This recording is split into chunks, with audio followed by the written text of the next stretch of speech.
Download now. CC Learning app. Hello everyone, welcome to competitive cracker. ഇപ്പോൾ എല്ലാവരും അറിഞ്ഞ ഒരു കാര്യമുണ്ട്. നമ്മൾ മനുഷ്യരാശി വലിയൊരു കാൽവെപ്പിലേക്ക് പോകാനായിട്ട് പോവുകയാണ്. ഇത് അത്ര വലിയ സംഭവമാണെന്ന് ചോദിക്കുകയാണെങ്കിൽ 50 വർഷം മുമ്പ് നമ്മൾ എവിടെയാണോ നിർത്തിയത് അത് തന്നെ അങ്ങ് റീസ്റ്റാർട്ട് ചെയ്യാനായിട്ട് പോവുകയാണ്. എന്തിനെ പറ്റിയിട്ടാണ് പറയുന്നതെന്നല്ലേ, നമ്മുടെ ആർട്ടിമിസ് മിഷൻ 2 പറ്റിയിട്ടാണ് സംസാരിക്കാൻ പോകുന്നത്. നമ്മൾ എന്നും രാത്രി കാണുന്ന നമ്മുടെ അമ്പിളി അമ്മാവനുണ്ടല്ലോ, അമ്പിളി അമ്മാവനെ നമ്മൾ വീണ്ടും തൊടാനായിട്ട് പോവുകയാണ്. പെട്ടെന്നുമല്ല, ഒരു 2 വർഷത്തെ കാത്തിരിപ്പുണ്ട്. അതിലേക്കുള്ള ആദ്യത്തെ ചുവട് നമ്മൾ തുടങ്ങിക്കഴിഞ്ഞു, നമ്മൾ ആർട്ടിമിസ് മിഷൻ 2 സോ എന്താണ് ഇതിൻ്റെ കാര്യങ്ങളെന്നൊക്കെ, അതോടൊപ്പം തന്നെ ഒരു കോമ്പറ്റേറ്റീവ് എക്സാമിന് PSC പോലെയുള്ള ഒരു കോമ്പറ്റേറ്റീവ് എക്സാമിന് ഇപ്പോൾ ഡിഗ്രി പ്രിലിംസ് എടുക്കുകയാണെങ്കിൽ സയൻസ് ആൻഡ് ടെക്നോളജിയിൽ നിന്ന് ചോദ്യം വരാം. അതോടൊപ്പം തന്നെ കറണ്ട് അഫയേഴ്സ് എന്ന നിലയിൽ മറ്റ് എക്സാമുകൾക്കും ചോദ്യങ്ങൾ വരാം. സോ കുറേ കാര്യങ്ങൾ ഈ ഒരു കാര്യവുമായിട്ട് ഇമ്പോർട്ടൻ്റ് ആയിട്ടുണ്ട്. സോ നമുക്ക് അതിനെപ്പറ്റി നോക്കാം. ഓക്കെ, സോ നമ്മൾ മിഷനെ പറ്റി പറയുകയാണെങ്കിൽ ഇത് എന്ത് ടൈപ്പ് മിഷനാണെന്ന് നോക്കുകയാണെങ്കിൽ ഒരു ക്രൂഡ് ആയിട്ടുള്ള ലൂണാർ ഫ്ലൈ ബൈ മിഷനാണ്. നമ്മൾ വിചാരിക്കുന്ന പോലെ ഇത് നമ്മൾ ചന്ദ്രനിലേക്ക് കാലെടുത്ത് വെക്കുന്നില്ല. പകരം എന്ത് ചെയ്യുകയാണ് ചെയ്യുന്നത്, ചന്ദ്രനെ ഒന്ന് വലം വെക്കും. നമ്മളിപ്പോൾ നമ്മുടെ ഈ ഒരു പിക്ചർ നോക്കുകയാണെങ്കിൽ നമ്മൾ ഭൂമിയിൽ നിന്ന് നേരെ വിക്ഷേപിച്ച് ഇങ്ങനെ കറങ്ങി ഭൂമിയുടെ ഗുരുത്വാകർഷണ വലയം ഭേദിച്ച് നേരെ എങ്ങോട്ട് പോകുന്നു, ചന്ദ്രനിലേക്ക് പോയിട്ട് ഒന്ന് വലം വെച്ചിട്ട് നേരെ ഭൂമിയിലേക്ക് തന്നെ തിരിച്ചു വരുന്നു. ഇതാണ് ഈ മിഷന്റെ ഒരു ഏകദേശ ഘടന എന്ന് പറയുന്നത്. ഏകദേശം 11ഓളം സ്റ്റെപ്പുകളുണ്ട്. നമ്മൾ ഈ സ്റ്റെപ്പുകളെ പറ്റി വിശദമായിട്ട് അങ്ങനെ PSC ചോദിക്കുമെന്ന് നമുക്ക് അറിയില്ല. ഓക്കെ, എന്നാലും നമ്മൾ കുറച്ച് കാര്യങ്ങളൊക്കെ ബ്രീഫായിട്ട് തന്നെ നമുക്കിതിൽ നോക്കാം. ഓക്കെ, സോ ഇത് അർട്ടെമിസ് എന്ന് പറയുന്നുണ്ട്. എന്താണ് ഈ അർട്ടെമിസ് എന്ന് പറയുന്നത്? സോ അർട്ടെമിസ് എന്ന് പറയുന്നുണ്ട് നമ്മൾ. എന്താണ് ഈ അർട്ടെമിസ് എന്ന് പറയുന്നത്? എന്താണ് അത്? ഗ്രീക്കുകാരുടെ ഹണ്ടിങ്ങിന്റെ ദേവതയാണ് നമ്മുടെ അർട്ടെമിസ് എന്ന് പറയുന്നത്. ആ പിക്ചറിൽ കാണുന്ന ഒരു റോമൻ അല്ലെങ്കിൽ ഗ്രീക്കോ റോമൻ ദേവതയാണ് നമ്മുടെ അർട്ടെമിസ് എന്ന് പറയുന്നത്.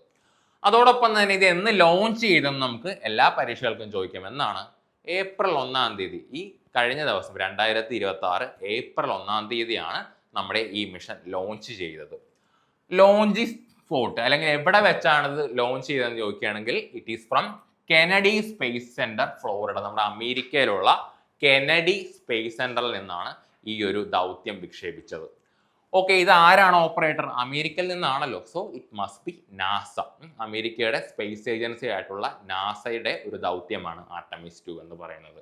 അതോടൊപ്പം തന്നെ ഇത് 10 ദിവസത്തെ മിഷനാണ്. 10 ദിവസത്തെ മിഷനാണ് ഇത് കൊണ്ട് ഉദ്ദേശിക്കുന്നത്.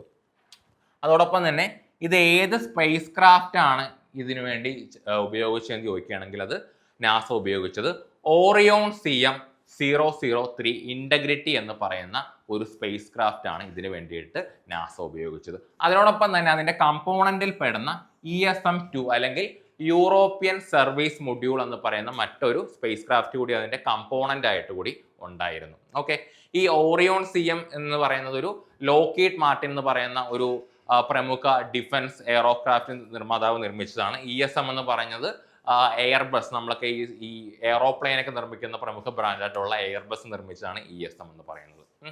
ഓക്കെ, ഇനി നമ്മൾ ഇതിലെ അംഗങ്ങൾ ആരൊക്കെയായിരുന്നു ഈ ദൗത്യത്തിലെ പ്രധാനപ്പെട്ട അംഗങ്ങൾ നോക്കുകയാണെങ്കിൽ, ഒന്നാമത്തെ നമ്മുടെ കമാൻഡർ ആരാണെന്ന് നോക്കുകയാണെങ്കിൽ റെയ്ഡ് വൈസ്മാൻ ആയിരുന്നു ഇതിന്റെ കമാൻഡർ എന്ന് പറയുന്നത്. ഓക്കെ, അതോടെ തന്നെ പൈലറ്റ് ആയിരുന്ന വ്യക്തി എന്ന് പറയുന്നത് വിക്ടർ ഗ്ലോവർ ആണ് ഇതിന്റെ പൈലറ്റ് എന്ന് പറയുന്നത്. ഇനി ക്രിസ്റ്റീന കോച്ച് ആയിരുന്നു മിഷൻ സ്പെഷ്യലിസ്റ്റ് ആയിട്ടുണ്ടായിരുന്നു. ഒരാൾ മാത്രമല്ല, നമുക്ക് അടുത്ത ഒരു മിഷൻ സ്പെഷ്യലിസ്റ്റ് കൂടിയുണ്ട്. അത് ജെർമി ഹാൻസൺ ആണ് അടുത്ത മിഷൻ സ്പെഷ്യലിസ്റ്റ് എന്ന് പറയുന്നത്. ഓക്കെ, ഇനി ഇതിന്റെ ഏകദേശം ഒരു ഘടന നോക്കുകയാണെങ്കിൽ നമ്മൾ ഭൂമിയിൽ നിന്ന് നോക്കുകയാണെങ്കിൽ ഈ നീല പൊട്ട് കാണുന്നത് ഭൂമിയിൽ നിന്നാണ് കേട്ടോ. ഈ ഭൂമിയിൽ നിന്ന് ഇതാള് നേരെ വലം വെച്ച് നേരെ അതിൻ്റെ ഒരു ട്രാൻസ്ലൂണാർ ഇഞ്ചക്ഷൻ എന്ന് പറയുന്ന ഒരു പ്രോസസ്സ് ഉണ്ട്. അതായത് എർത്തിൻ്റെ ആ ഗ്രാവിറ്റേഷണൽ ഫീൽഡിൽ നിന്ന് പൊട്ടിച്ചിട്ട് ഒരു 1000കണക്കിന് km/h നിന്ന് നേരെ എന്ത് ചെയ്യുമോ, നമ്മുടെ ഗ്രാവിറ്റേഷണൽ ഫീൽഡിൽ നേരെ പുറത്തായിട്ട് പോകും.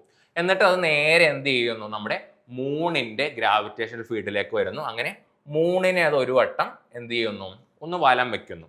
എന്നിട്ട് നേരെ ആ വലം വെച്ചതിന് ശേഷം ഇങ്ങോട്ട് ചെല്ലും, നമ്മുടെ ഭൂമിയെ ലക്ഷ്യമാക്കി അതിന്റെ എഞ്ചിൻ പ്രവർത്തിക്കുകയാണ് ചെയ്യുന്നത്. ഇതാണ് ഒരു ലഘുവായിട്ടുള്ള ഇതിന്റെ ഒരു പ്രവർത്തന തത്വം എന്ന് പറയുന്നത്.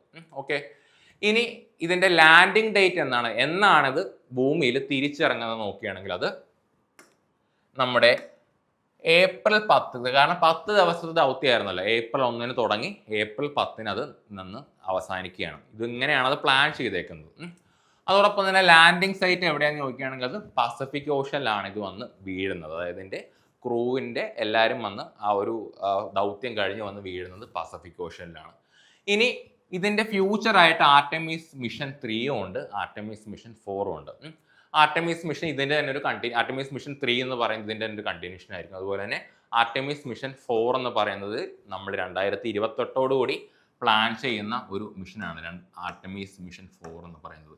ഈ മിഷന്റെ പാർട്ടായിട്ട് മനുഷ്യൻ വീണ്ടും 50 വർഷങ്ങൾക്ക് ശേഷം ചന്ദ്രനിലേക്ക് പോകാനായിട്ട് പോവുകയാണ്. അവസാനമായിട്ട് ചന്ദ്രനിൽ മനുഷ്യൻ പോയതെന്ന് പറയുന്നത് അപ്പോളോ 17 അവസാനമായിട്ട് മനുഷ്യൻ ചന്ദ്രനിലേക്ക് പോയത്. അതോടൊപ്പം തന്നെ പ്രത്യേകം അറിയേണ്ട ഒരു കാര്യമുണ്ട്, ഈ ആർടെമിസ് മിഷൻ 2 മനുഷ്യൻ ഭൂമിയിൽ നിന്ന് ഏറ്റവും അകലെ പോകാനായിട്ട് പോകുന്നത്. കാരണം നമ്മൾ ചന്ദ്രന്റെ മറുപുറത്തിലേക്ക് ഇതുവരെ മനുഷ്യൻ പോയിട്ടില്ല. ആ ഒരു നേട്ടം കൂടി നമ്മൾ ഇതിലൂടെ സ്വന്തമാക്കാനായിട്ട് പോവുകയാണ്. ഏകദേശം ചന്ദ്രനിൽ നിന്ന് 6500 കിലോമീറ്റർ ദൂരെ വരെ നമ്മൾ പോകാനായിട്ട് പോവുകയാണ്. സോ നമ്മളെ സംബന്ധിച്ചോളം വളരെ നേട്ടമാർന്ന ഒരു കാര്യത്തിലേക്കാണ് നമ്മൾ പോകാനായിട്ട് പോകുന്നത്. അപ്പോൾ ഇതുമായിട്ട് ബന്ധപ്പെട്ടുള്ള കൂടുതൽ അപ്ഡേറ്റ്സ് നമുക്ക് അറിയാനായിട്ടുണ്ട്. നമ്മൾ ദൗത്യം തുടങ്ങിയിട്ടേ ഉള്ളൂ. അവർ സേഫായിട്ട് തന്നെ പോയിട്ട് ഭൂമിയിലേക്ക് തിരിച്ചു വരാൻ സാധിക്കട്ടെ. മനുഷ്യരാശിയെ സംബന്ധിച്ചോളം ഒരു വലിയ കാൽവെപ്പായിരിക്കും. അതോടൊപ്പം തന്നെ നമ്മളിനി മാർസിലേക്കുള്ള മിഷനൊക്കെ പ്ലാൻ ചെയ്യുന്നുണ്ട്. അപ്പോൾ ഇതൊരു ചന്ദ്രൻ എന്ന് പറയുന്നത് ഒരു സ്പേസിലൊരു ഹബ്ബ് ആവാനൊക്കെ ചാൻസ് ഉണ്ട്. അപ്പോൾ ഇത്രയൊക്കെയാണ് നമ്മൾ ആർടെമിസ് മിഷൻ 2 പറ്റി പറയുന്നത്. അതോടൊപ്പം തന്നെ ഇത് കറണ്ട് അഫയേഴ്സ് പോയിന്റ് ഓഫ് വ്യൂവിലും ചോദിക്കാം. അതോടൊപ്പം തന്നെ ഡിഗ്രി പ്രിലിംസ് പോലെയുള്ള പരീക്ഷകൾക്ക് സയൻസ് ആൻഡ് ടെക്നോളജി എന്ന വിഷയത്തിലും ചോദിക്കാം. അതോടൊപ്പം തന്നെ എല്ലാവരും നമ്മുടെ CC ലേണിംഗ് ആപ്പ് ഡൗൺലോഡ് ചെയ്യുക. നമ്മുടെ ആപ്പിൽ ഇഷ്ടംപോലെ ക്യൂസുകളുണ്ട്, മോക്ക് ടെസ്റ്റുകളുണ്ട്, എല്ലാവിധ കോമ്പറ്റേറ്റീവ് എക്സാംസും നമുക്ക് അവൈലബിൾ ആണ്. അപ്പോൾ എല്ലാവർക്കും നല്ല ഒരു ദിവസം ആശംസിക്കുന്നു. Thank you.